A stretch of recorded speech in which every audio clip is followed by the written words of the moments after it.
today. You're welcome. You've known Tom Hill for a long time. Quite a while, yeah. Is that a good thing or a bad I thing? think it's a fantastic thing. It's changed my life. Well, let's talk about your life for a little bit. So where do you come from? What's got you to where you are now? I am from the Detroit area, so we're born and raised in Michigan, and I'm sorry. that's okay. I'm from Ohio originally, so I have to feel So bad there's for going to you. be a little bit of challenge there anyway. U of M fan, Ohio State, I get it. I got involved in the pool business almost 30 years ago, and it was fresh out of college. I had started a background in art. I ended up with a degree in physics and math, and the only place that I could use physics and math and art was the pool business. Of course. And 30 years later, here I am. So you design pools and install them, etc.?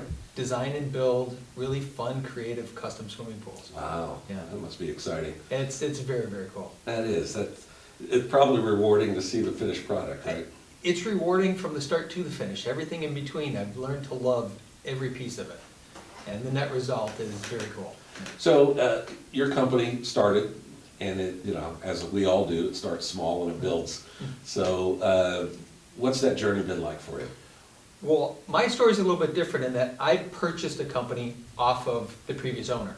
So he was in his mid-40s, had open heart surgery, 9 kids at home, and the doctors told him he needed to get out of the business. So he had this opportunity to shut down and quit or figure out how to sell it. And I'd worked for him for a number of years and was given this opportunity, just dropped in my lap.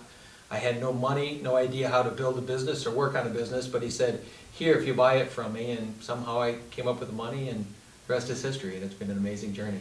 So what have you learned about building a company and making it successful? I've learned everything what not to do. I've certainly made plenty of mistakes, but I also knew that I had to be resilient, that no matter what happened, I had to continue to try. And that's one of the things, I live by this motto of you just throw enough mud against the wall, and some will eventually stick. And we find ourselves in an amazing place now as a result of just beating my head against that wall and keep pushing through. Resilience. I think, do you know Edie Barley? I do. She would call that emotional intelligence, Yes. right? And that's certainly one element of it, because the head is going to hit the wall at some point. Well, I'm really good. If you notice my head, I have a lot of scars. I've hit my head against the wall a lot. I'm not the brightest guy when it comes to decisions, so I've had to learn and relearn, but the net result is building an amazing company with some amazing people and doing some really cool stuff. So, okay, so you said building an amazing company. How do you define an amazing company? We kind of had a unique situation. Of course, we all did if we really paid attention back in 07, 08, and 09 when things changed. Economically. The pool industry, again, is a discretionary dollar industry. And what happened then was there were fewer jobs. So you had one of two options, and most people went in one direction. It was cut prices. So to get work, because there was less work available, everyone slashed their price. Well, you slash your price to get work, and there's no money to be made. And instead of doing that, and what has made us exceptional now, is we had this opportunity to rebrand and rebuild and say, what if we were in charge, even during tough times, what if we were in charge if we were in charge with what we were doing? And so what we did was we picked 4 criteria that we would build a company around. And we had an existing good company, but we wanted it to be exceptional. We did 4 things. We said, number 1, we'll only do what we absolutely love to do. No less than that. We'll never compromise that. Only do what we love. Only do it in a highly creative way. We could only be creative, or we didn't want to do it. Third, probably the most important one, was we would only do it for people that we could fall in love with every day. If I didn't love my customer more today than I did yesterday, I did something wrong. So that became the foundation, is that one was, if we can love a customer enough, then we can do anything. And then the 4th one, which is somewhat important as well, is we need to be highly profitable to do it. And we built a company around those 4 principles, and again, it's become exceptional because the entire organization, the entire team has bought into that, and we put a lot of time and energy into education and asking questions. So our team members, we started asking questions. Are you happy? Do you like what you're doing? What part do you like? What part don't you like? And then we match them with the parts that they like to do. And the net result was everyone was loving the experience and loving the process, which means if they can love it, what is the homeowner getting? they're getting a phenomenal product that they can enjoy, and it's really become something different. So instead of it being product driven, it's emotion driven. If we can make people happy, the product is going to be amazing.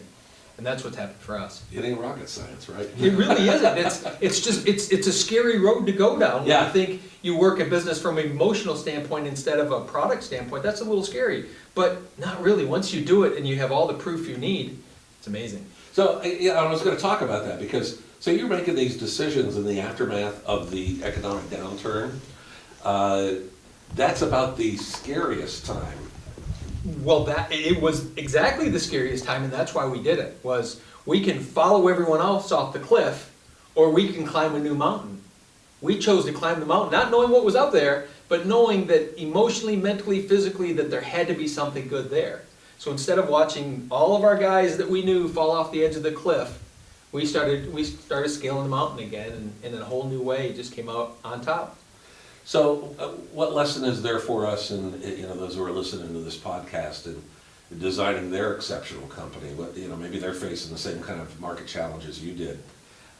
I think we all probably will face them over and over and over. What I would suggest doing is take a hard look at why you're doing what you're doing and what got you down that road. It worked for a period of time, but things changed. The beauty is we have this online ability to change our future. Years past, marketing was a whole different thing than it is today. We've made this transition all through the use of the technology that's available to us. Online, podcasting, video casting. We have a YouTube channel that has 1,200 videos on it now that are all in the pool industry. We've decided to be advocates for the industry. Anyone could do that now. 20 years ago, I couldn't be an advocate for an industry unless someone pointed a finger at me and said, "You're the guy." Today, I self-declared to be the guy, and the internet allowed me to be the guy. Yeah, these days, the difference between experts and non-experts is the experts have the guts to stand up and say, "I'm an expert," right? That's exactly it, and you have to be self-declared. So, yeah, so what a great lesson for all of us, that if we don't like the way things are headed, it's scary, but if we're willing to take that risk, we can change things to match up what we want, right? Yeah, it's very true. And you know what? Going where everyone else is going is scary too, but it's comfortable. So we're used to going there because it's comfortable, even though it's scary. But why not go the other direction? It's still going to be scary, but there's that opportunity to find something new. Instead of going where everyone else is going and still scared doing it, go the opposite direction and find something. And in our particular case, we were very fortunate to find something.